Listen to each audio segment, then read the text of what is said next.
नमस्ते सबैजनालाई तपाईहरुलाई स्वागत छ मेरो टेस्ट अफ होम किचन च्यानलमा। आज चाहिँ मैले बनाउन गइरहेको छु आलु टिकी चाट। खासमा चाहिँ आलु चप बनाउन लागेको थियो, तर यसलाई अलिकति मोडिफाई गरिदिउँ न त, चटपट बनाइदिउँ भनेर चाटतिर अलिकति मोडिफाई गरेको छु। होप तपाईहरुलाई मन पर्छ पनि होला। फर्स्टमा चाहिँ मैले आलु लिए र त्यसपछि आलु लिएर त्यसलाई मजाले म्यास गरेँ। अनि मैले हालेँ यसमा कर्नस्टार्च 2 चम्चा जति। अनि त्यसपछि त्यसलाई हालेर पनि मैले मजाले मिक्स गरेँ। त्यसपछि चाहिँ कर्नस्टार्च हालेर मजाले मिक्स गरेपछि त्यसमा मैले अलिकति एड गरेँ जिराको धुलो। अनि जिराको धुलो सँगसँगै मैले धनियाको धुलो पनि एड गर्छु अब। अनि धनियाको धुलो एड गरेपछि त्यसलाई फेरि खुर्सानी र टेस्ट अनुसार नुन पनि एड गरेँ र त्यसलाई मजाले मिक्स गरेँ। तपाईहरुले यसमा चाहिँ अदुवा लसुन पनि पेस्ट हाल्न सक्नुहुन्छ, अप्सनल हो, मैले चाहिँ हालेको छैन।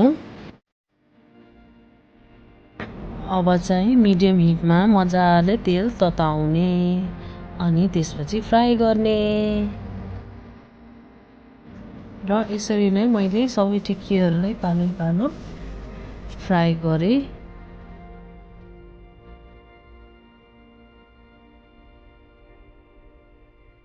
र यतिको फ्राई भएपछि चाहिँ निकाल्दा हुन्छ, किनभने आलु त अलरेडी पाकेको नै हुन्छ, त्यो अलिकति मसलाहरू मात्रै पकाउनु पर्ने हो।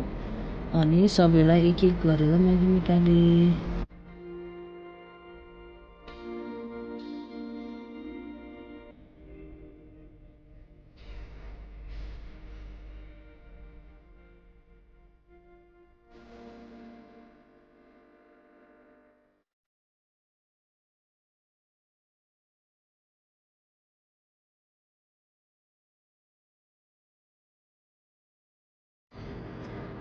त्यसपछि मैले प्लेटिङ गर्न थालेँ। मैले चाहिँ 3टा चाहिँ आलु टिकी राखेँ प्लेटमा। र मैले यहाँ टपिङ्सहरू पनि रेडी गरेको थिएँ। दही मेरो चाहिँ अलिकति बाक्लो भएको रहेछ, तपाईहरुले चाहिँ पानी हालेर यसलाई अलिकति पातलो पनि गर्न सक्नुहुनेछ। मैले यसमा नुन केही हालेको छैन, अलिकति पानी त हालेको थिएँ, तर अझै पातलो भएन मेरो चाहिँ। अनि त्यसपछि दही हालिसकेपछि चाहिँ मैले यहाँ मिन्टको पनि अलिकति बनाएको थिएँ अचार, मिक्सरमा मिक्स गरेर।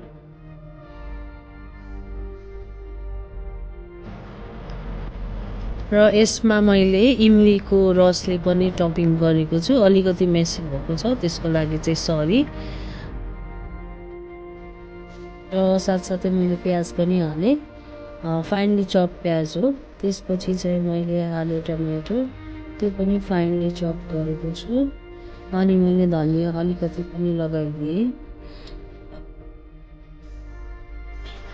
र म फेरि पनि भन्छु, टपिङ्स चाहिँ तपाईहरुको इच्छा अनुसार धेरै थोरै जसरी हाल्दा पनि हुन्छ। मैले चाहिँ अलिक कम नै हालेको छु।